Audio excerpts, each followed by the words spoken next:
आप जो बता रहे हैं, जनरल सोय मेरे साथ हैं। जनरल सोय, आपसे क्विक टेक लेना चाहूंगा। Pakistan is back.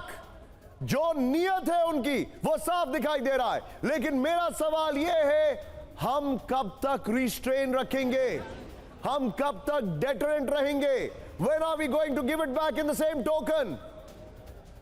तो निशांत, अब याचना नहीं, रण होगा, जीवन जय या मरण होगा। अब यही बात आनी है, इससे कम कुछ नहीं।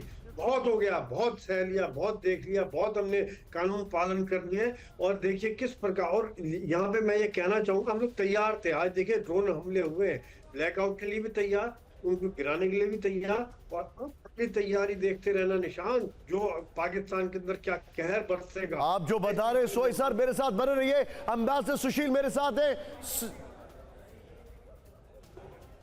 मैं प्रीति के पास आ रहा हूं, लेकिन एक बार एम्बेसडर सुशील के पास। वेरी क्विक टेक सर, क्या कर रहे होंगे डोनाल्ड ट्रंप और मार्को रूबियो? देखिए, लग रहा है कि जो है, या तो मुझे संभावना लग रही है इस सब होने में। एक तो ये है कि पाकिस्तान ने सीज फायर किया, खाली लिप सर्विस करके कर दिया। दूसरा लग रहा है कि शायद जनरल साहब जो है वो सीज फायर जो हुआ उसके साथ में नहीं थे। या तीसरी जो संभावना है, जो कि बहुत खतरनाक है, वो ये है कि जो है, जो लोकल कमांडर्स हैं वहाँ, वो उसकी अपनी सरकार की और अपने बॉसेस की सुनने को तैयार नहीं है। मैं आपको रोकूंगा सर। श्रीनगर के हालात एक बार क्विकली, और उसके बाद प्रीति जी के पास हम चलेंगे। पंजाब के मोगा में ब्लैकआउट, श्रीनगर के हालात जानने के लिए जितेंद्र शर्मा, एम आई राइट विजय? जितेंद्र शर्मा और बिपिन चौबे। जितेंद्र, श्रीनगर के हालात।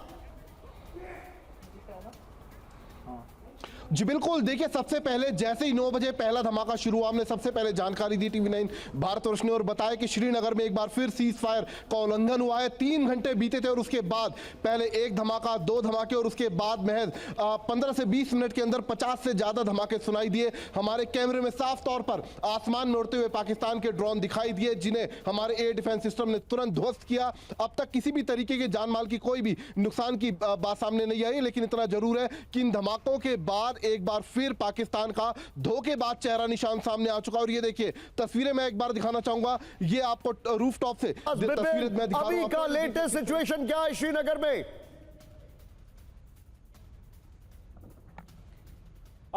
निशांत, पिछले 5 मिनट से सन्नाटा जरूर है, लेकिन पूरा शहर में ब्लैकआउट है। पुलिसकर्मी, सुरक्षा एजेंसियों की गाड़ियां चारों तरफ भ्रमण कर रही हैं, और हमें ये सुरक्षा एजेंसियों से खबर मिली है कि जो मलबा है उसको भी ढूंढने की कोशिश की जा रही है। हालांकि सुबह तक का इंतजार करना पड़ेगा, लेकिन उससे पहले अगर ये बरामद हो जाए तो ये भी एक बड़ी उपलब्धि होगी। आखिर किस तरह के हमले का इस्तेमाल किया गया है, उसके बारे में सटीक जानकारी हासिल की जा सकेगी। मिला जुला कर डल लेक से लेकर लाल चौक से लेकर एयरपोर्ट तक जितना इलाका पड़ता है, पूरा इलाका ब्लैक मेरे साथ बने रही है। लोग अपने घरों में पैक हो चुके। बिपिन मेरे साथ बने रही है। महराज के पास में जाऊंगा श्रीनगर से। महराज, सबसे पहले आप रिपोर्टिंग कर रहे हैं, सबसे पहले से पहलगाम से। मुझे आपसे डिटेल चाहिए, श्रीनगर में इस वक्त क्या हालात है महराज भाई?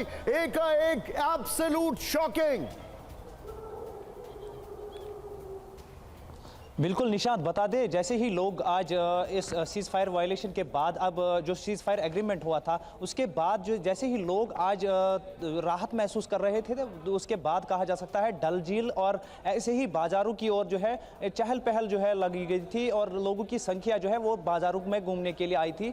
और इसके बीच में जैसे ही वो घरों को वापस लौट रहे थे, तो इसके बीच में ये ड्रोन एक्टिविटी और उसके बाद ADS सिस्टम के फायरिंग और उसके बाद ब्लास्ट, और ये सब चीज़ें एक साथ जब देखी गई तो लोग जो है उथल पुथल मच गई लोगों में, और वो कोशिश कर रहे थे घरों की ओर भागने की। और उसके बीच में फिर जो है ब्लैकआउट का भी जो जैसे प्रिकॉशंस है वो भी शुरू कर दिए गए। तो अभी जो है सन्नाटा पसरा हुआ है, लेकिन 5-10 मिनट से अभी जो है फायरिंग रुकी हुई है। अभी ड्रोन एक्टिविटी कोई भी जो है नजर नहीं आ रही है।